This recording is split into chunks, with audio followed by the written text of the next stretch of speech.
जय श्री शनिदेव। ओम सम शनिश्चराय नमः। जय हिंद। भारत माता की जय। नमस्कार दोस्तों और सभी भक्तों। आज का दिन बहुत ही खास है। आज 15 अगस्त 2026 शनिवार है और आज हमारा देश अपना स्वतंत्र दिवस मना रहा है। इस पावन अवसर पर हम सबसे पहले उन सभी वीर स्वतंत्रता सेनानियों और देश के लिए अपना जीवन समर्पित करने वाले लोगों को नमन करते हैं, जिनकी वजह से आज हम स्वतंत्र भारत में सांस ले रहे हैं। उन सभी वीरों को सत सत नमन। जय हिंद, वंदे मातरम। और आज शनिवार का दिन होने के कारण हम भगवान शनिदेव का स्मरण भी करेंगे। आज की इस वीडियो में हम सुनेंगे शनिवार व्रत की एक सरल और पावन कथा। यह कथा आप आराम से सुनिए। अगर संभव हो तो भगवान शनिदेव की तस्वीर के सामने दीपक जलाकर बैठिए और सबसे पहले प्रेम से बोलिए जय शनिदेव महाराज। एक बार फिर बोलिए ओम सम शनिश्चराय नमः। आज की कथा क्यों खास है भक्तों? शनिवार का दिन भगवान शनिदेव की पूजा के लिए विशेष माना जाता है। शनिदेव को न्याय का देवता कहा जाता है। धार्मिक मान्यता के अनुसार शनिदेव मनुष्य को उसके कर्मों का फल प्रदान करते हैं। इसलिए शनिदेव की पूजा करते समय हमें केवल अपनी परेशानियां दूर करने की प्रार्थना नहीं करनी चाहिए, हमें यह भी प्रार्थना करनी चाहिए कि हे शनिदेव, मुझे हमेशा अच्छे कर्म करने की बुद्धि दीजिए, क्योंकि हमारा जीवन हमारे कर्मों से भी जुड़ा हुआ है।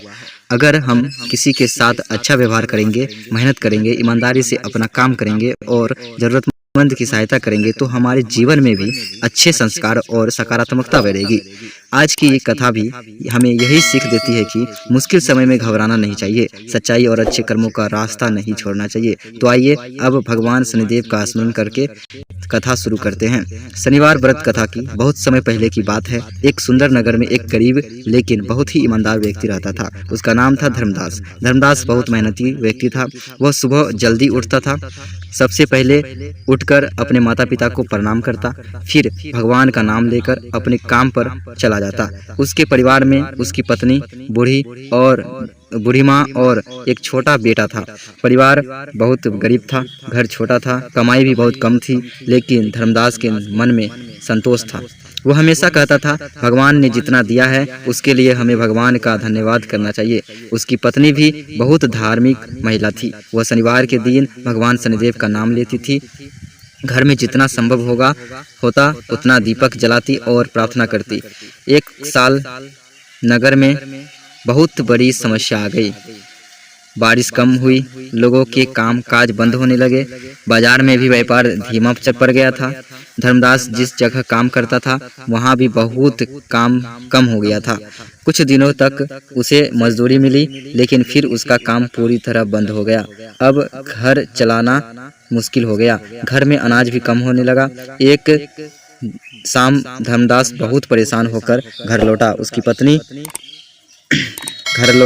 उसकी पत्नी, बूढ़ी माँ और एक छोटा बेटा था। परिवार बहुत गरीब था, घर छोटा था, कमाई भी बहुत कम थी, लेकिन धर्मदास के मन में संतोष था। वो हमेशा कहता था, भगवान ने जितना दिया है उसके लिए हमें भगवान का धन्यवाद करना चाहिए। उसकी पत्नी भी बहुत धार्मिक महिला थी। वह शनिवार के दिन भगवान शनिदेव का नाम लेती थी। घर में जितना संभव होता उतना दीपक जलाती और प्रार्थना करती। एक साल नगर में बहुत बड़ी समस्या आ गई थी। घर में अनाज भी बहुत कम हो गया था। उसकी पत्नी ने पूछा, आज काम मिला? धर्मदास ने धीरे से कहा, नहीं, आज भी काम नहीं मिला। पत्नी कुछ देर चुप रही, फिर बोली, चिंता मत कीजिए, भगवान पर भरोसा रखिए, हम मेहनत करते रहेंगे। धर्मदास ने कहा, मैं मेहनत करने से पीछे नहीं हटूंगा, लेकिन समझ नहीं आ रहा है कि आगे क्या होगा। तभी उसकी बूढ़ी माँ ने कहा, बेटा, कठिन समय हमेशा एक जैसा नहीं रहता।